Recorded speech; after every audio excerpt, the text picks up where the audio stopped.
আজকে যে বিষয়টা নিয়ে আপু আমরা কথা বলছি যে নারীর প্রতি সহিংসতা প্রতিরোধ এবং নারীর মানসিক স্বাস্থ্য সুরক্ষা। তো আমরা তো আসলে বেশ কিছুদিন যাবতই দেখছি আমাদের দেশের বর্তমান প্রেক্ষাপট, এবং আমরা যদি দেখি যে বিভিন্ন পরিসংখ্যান অনুযায়ী নারীর মানসিক স্বাস্থ্য কিন্তু আগের তুলনায় অনেক খারাপের দিকে যাচ্ছে। বাংলাদেশের প্রেক্ষাপটে এর বর্তমান চিত্রটা আসলে কেমন? আচ্ছা, ধন্যবাদ। আমাকে এরকম একটি যুগোপযোগী টপিক নিয়ে আপনারা অনুষ্ঠান করছেন এবং আমাকে আমন্ত্রণ জানানোর জন্য ধন্যবাদ। প্রথমেই বলে রাখি, আসলে আমি যখন বাসা থেকে বের হচ্ছিলাম আমার খুব মন খারাপ লাগছিল। কারণ আমরা সাধারণত খুব পজিটিভ কোনো কিছু নিয়ে টপিক নিয়ে আলোচনা করার জন্য আসলে সাধারণত উৎসাহিত হই। কিন্তু এই সমস্যাটা আসলে এরকম আমি কখনো ভাবিনি যে এই ব্যাপারটা নিয়েও হয়তো কখনো আমাকে এভাবে করে কথা বলতে হবে। কারণ বিগত বেশ কয়েক বছরে কিন্তু এই হারটা বেশ কমে গিয়েছিল। কিন্তু রিসেন্টলি দেখা যাচ্ছে বিভিন্ন কারণ এটার পিছনে হয়তো দায়ী আছেন।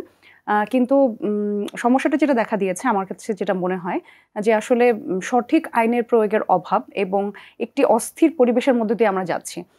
এবং অন্যান্য ক্রাইমের সাথে সাথে পাল্লা দিয়ে কিন্তু ধর্ষণ বা রেপ এই জিনিসগুলো কিন্তু অনেক বেড়ে গেছে। তার চেয়েও জরুরি যে বিষয়টা আমি বলতে চাচ্ছি যে আপনি যেটা বললেন নারীদের, আমরা যদি 2018-19 জাতীয় মানসিক স্বাস্থ্য জরিপ যেটাকে আমরা বলে থাকি, সেখানে কিন্তু পুরুষদের 15.5% এবং মহিলাদের 21.7% কিন্তু মানসিক স্বাস্থ্য সমস্যা নিয়ে ভুগছিলেন। সো অলরেডি বাংলাদেশের নারীরা কিন্তু মানসিক স্বাস্থ্য সমস্যার দিক থেকে এগিয়ে আছেন দুঃখজনকভাবে।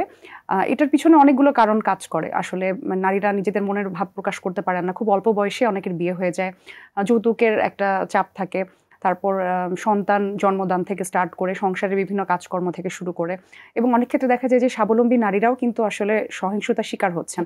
এবং এটা হয়তো সাধারণ মানুষ হয়তো অনেকেই জানেন না, মনে করেন যে না, মেয়েকে আমি অনার্স মাস্টার্স কমপ্লিট করালাম বা একটা ভালো চাকরিতে ঢুকালাম এবং বিয়ে দিয়ে দিলাম, দেখা গেল যে না, তার নিজের পায়ে মাটি আছে। কিন্তু আসলে দেখা যায় যে অনেক শিক্ষিত মহিলারা যারা, বরং উল্টাটা আমরা দেখেছি চিত্র এরকম যে যারা একটু স্বল্প শিক্ষিত বলবো আমরা, যারা হয়তো এসএসসি এইচএসসি পাস করেছেন, তারা কিন্তু খুব সহজেই আমাদের কাছে আসেন সহযোগিতার জন্য। কিন্তু একটা অনার্স মাস্টার্স কমপ্লিট করা মেয়ে, সে কিন্তু তার হাজবেন্ড বা তার প্রতি যে সহিংসতাটা হচ্ছে সেটা নিয়ে আসলে কথা বলতে অতটা কমফোর্ট ফিল করে না। এক্ষেত্রে আমার কাছে মনে হয় যে তারা আসলে মানসিক স্বাস্থ্য ঝুঁকিতে আরো বেশি আছে।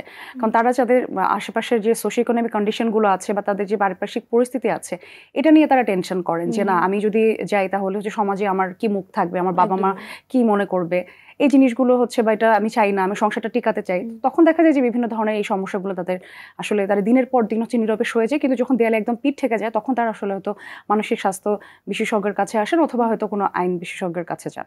একদমই। সুতরাং এখানে পারিবারিক সামাজিক দৃষ্টিভঙ্গি জায়গাগুলো তো আসলে অনেক বেশি কারণ হিসেবে আছে। আপু, এই বিষয়টা নিয়ে আমরা অনেক কথা বলবো, কিন্তু কোন কোন মানসিক স্বাস্থ্য সমস্যায় নারীরা বেশি ভোগেন? আচ্ছা, নারীরা বেশি মানসিক স্বাস্থ্য যদি আমরা বলে থাকি, সাধারণত দেখা গেছে যে পুরুষের পাশাপাশি বিষণ্ণতা, যেটাকে আমরা মেজর ডিপ্রেসিভ ডিসঅর্ডার বলি, এবং অ্যাংজাইটি ডিসঅর্ডার, এই দুটোতে তারা বেশি ভুগে থাকে। তো মোটামুটি রেশিও যদি আমি বলতে চাই যে মেজর ডিপ্রেসিভ ডিসঅর্ডারে আসলে নারীরাই বেশি ভুগে থাকে এবং অ্যাংজাইটি ডিসঅর্ডারেও কিন্তু পুরুষদের চেয়ে নারীরা বেশি ভুগে থাকে। যদি ওভারঅল অ্যাডাল্ট হিসাব করে থাকে তাহলে মেজর ডিপ্রেসিভ ডিসঅর্ডারে 6.7% এবং যদি ধরে থাকে অ্যাংজাইটি ডিসঅর্ডার্স সেক্ষেত্রে 4.7% থাকে। সো এই জিনিসটা থাকে। আর কিছু কিছু ক্ষেত্রে নারীরা ওসিডিতেও ভুগে থাকে, সেটার অ্যামাউন্ট প্রায় 0.7%-এর মতো হয়ে থাকে। আর তাছাড়াও নারীদের ক্ষেত্রে যেটা দেখা গেছে স্পেসিফিকভাবে, যে সোমাটিক সিমটম রিলেটেড ডিসঅর্ডার যেটা থাকে, যে ক্রনিক মাথা ব্যথা, তার হাত পায়ে বিভিন্ন ধরনের জ্বালা পোড়া হওয়া, তার গ্যাস্ট্রিকের সমস্যা থাকছে, বিভিন্ন স্পেশালিস্ট ডাক্তারকে দেখাচ্ছেন, কিন্তু আলটিমেটলি সেরকম কোনো ফল পাচ্ছেন না। হয়তো দেখা যাচ্ছে আপনি যখন তার প্রেসক্রিপশনের বান্ডিলগুলো দেখবেন, যেরকম বান্ডিল বান্ডিল করে সাজানো, হ্যাঁ, যে আমি নিউরোলজিস্টের কাছে গেছি মাথা ব্যথার জন্য, আমি গ্যাস্ট্রোএন্টারোলজিস্টের কাছে গিয়েছি, কিন্তু আসলে কিন্তু সমস্যার সমাধান হচ্ছে না।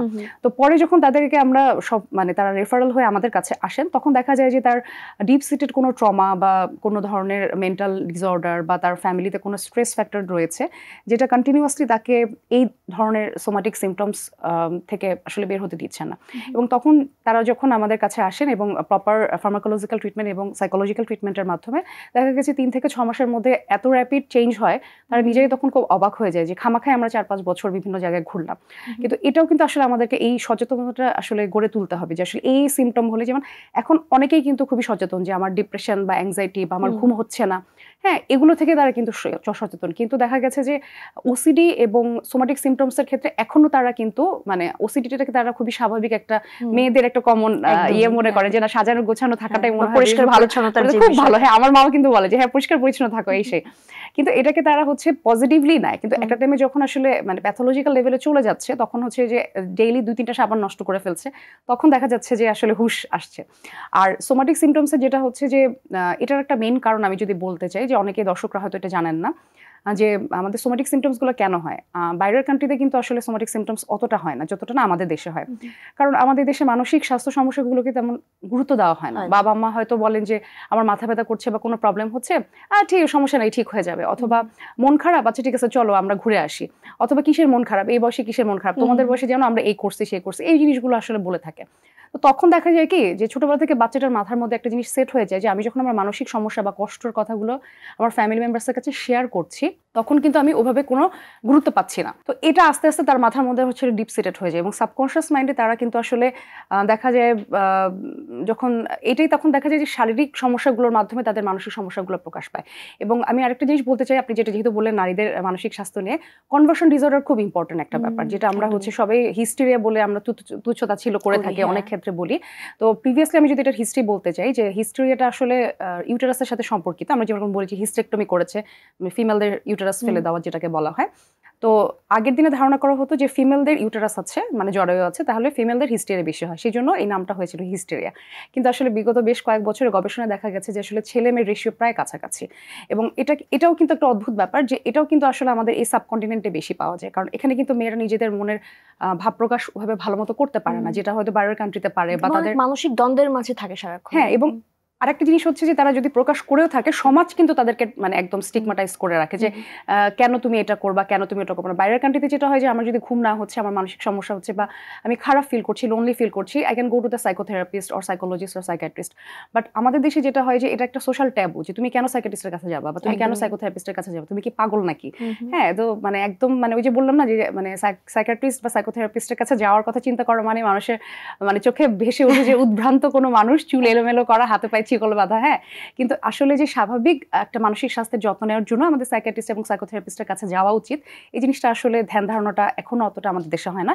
তবে হ্যাঁ, বিগত 10-15 বছর ধরে আমরা দেখেছি মানসিক স্বাস্থ্যের খাতে অনেক উন্নতি হয়েছে এবং মানুষ কিন্তু এখন সোশ্যাল মিডিয়ার খাতে বলেন বা এই ধরনের সচেতনমূলক অনুষ্ঠানের কারণেই হোক না কেন, মানুষ কিন্তু জানেন। এবং আমি দেখেছি অনেক অ্যাডোলেসেন্টরা নিজেরাই বলে বাবা মাকে 13-14 বছরের যে না আমি সাইকিয়াট্রিস্টের কাছে যেতে চাই বা সাইকোথেরাপিস্টের কাছে যেতে চাই, আমার এই সমস্যাগুলো হচ্ছে।